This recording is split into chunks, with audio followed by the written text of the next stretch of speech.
in my hands, you might be able to see, there is Jens sitting down quite quietly. Jens had a little bit of a bump this evening. He banged into the wall whilst flying. It wasn't a pretty sight. In fact, it was one of the worst I'd witnessed from him in quite some time. I think the last time he had a bump like that, he fell down behind the back of my big cupboard, and it was a while before I could get him out. But basically, when he gets tired, he sort of lets me pick him up. It doesn't happen all the time. No guarantees as to how long he's going to stay. But when he wants to catch his sort of breath, you can see him quite nicely here, sat on my hand, sort of not really fussed, not really bothered. I can pick him up and sort of move him, turn him whichever way I want. Might be able to see his lovely tail there.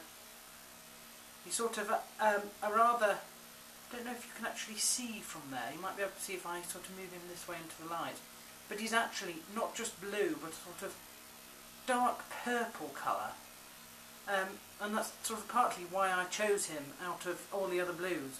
He's got a funny sort of turquoise purple colour to him, shade. It's quite important, I think, to handle these sort of animals, because they don't domesticate that easily. You have to win their trust, so to speak. And he still flinches a little bit if I catch him by surprise, you know. He seems quite relaxed. I don't think he was hurt in the fall this afternoon.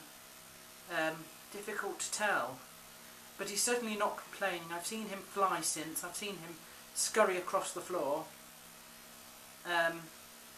He's not acting peculiar, so I assume that he's all right. I'll try and shift forward. Oops. So try and shift a bit further forward so you can see him there on my hand.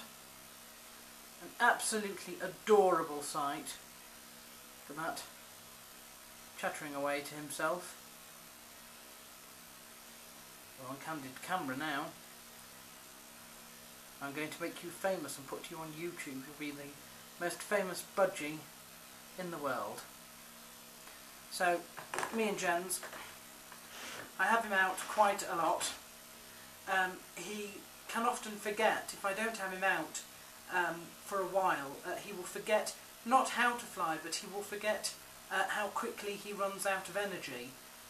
Birds really only, most domestic birds, only really fly as long as it takes them to land, you know, from A to B. If he's flying for a couple of, you know, seconds, he starts getting very tired, and if he doesn't find a proper landing space, he tends to sort of fall out of the sky, really, which always has me a little bit worried. But I tend to have him out almost every night, if I can. He flies around a little bit. When he gets tired, he'll let me pick him up. But usually he just sits on top of the cage, bizarrely enough, and you can see photos from that I have popped on the forum. In fact, my avatar is one of them. Oops, there we are. Let's move now and get a better view of Jens. Here you are. Perfect for the camera. That's it. And I think that's probably quite enough. Say goodbye, Jens.